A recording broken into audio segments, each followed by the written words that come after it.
Hello, everyone. My name is Eran. I'm a tutor in Wyzant, and I tutor in pharmacology, math, and science.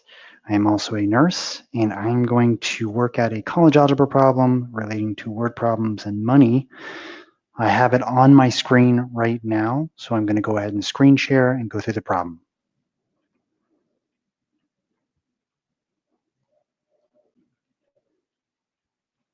Okay, just reading out the problem. It says we have a bank that has invested $450,000 last year in mutual funds.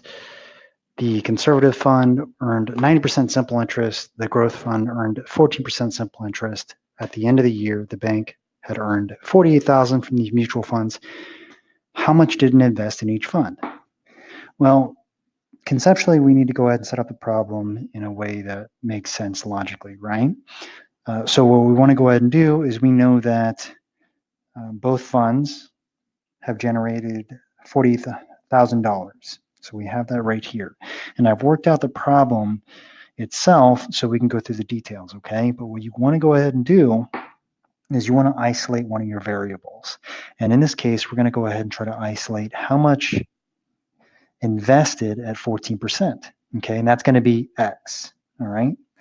So when we set up the problem itself, we're going to set up 0.14X, 14%. We're going to convert that into decimal form, okay? And then we're going to go ahead and add it to 9% in decimal form. To convert these numbers to decimals, you want to take the digits, 9 in this case, or 14, divided by 100. And then you get 0.14 and 0.9. And then what we're going to go ahead and do here is we're going to multiply our 0.09 times our invested amount, which is 450,000, minus X. So we're setting up the problem this way, 0.14X plus 0.09 times 450,000 minus X equal to 48,000, okay? This is a combined interest problem. We have two different funds here generating income separately, okay? We're gonna try to go ahead and determine how each fund itself, how much each fund is generating, okay?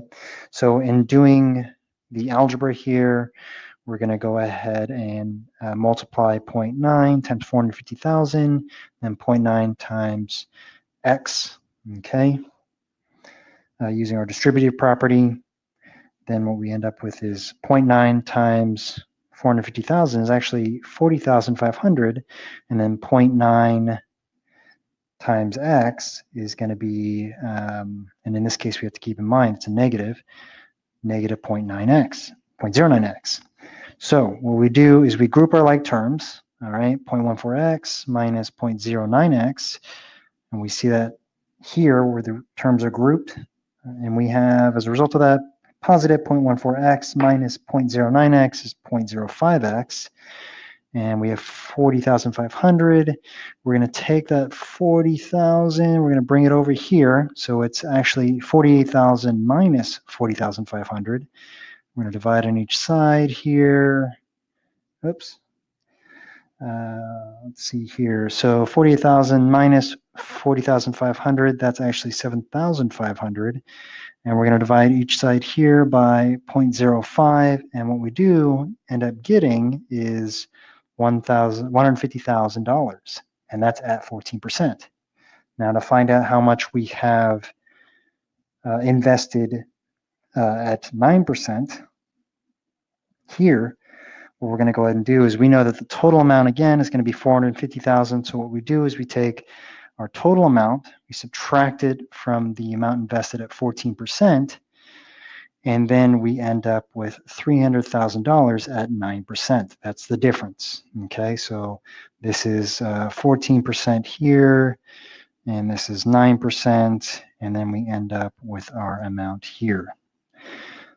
If you have any questions regarding how to do this problem, definitely go ahead and reach out to me. I would be more than happy to help you. Again, my name is Eran. I am a pharmacology, math, and science tutor on Wyzant, and I would be more than happy to help you out for any problems you have in the future.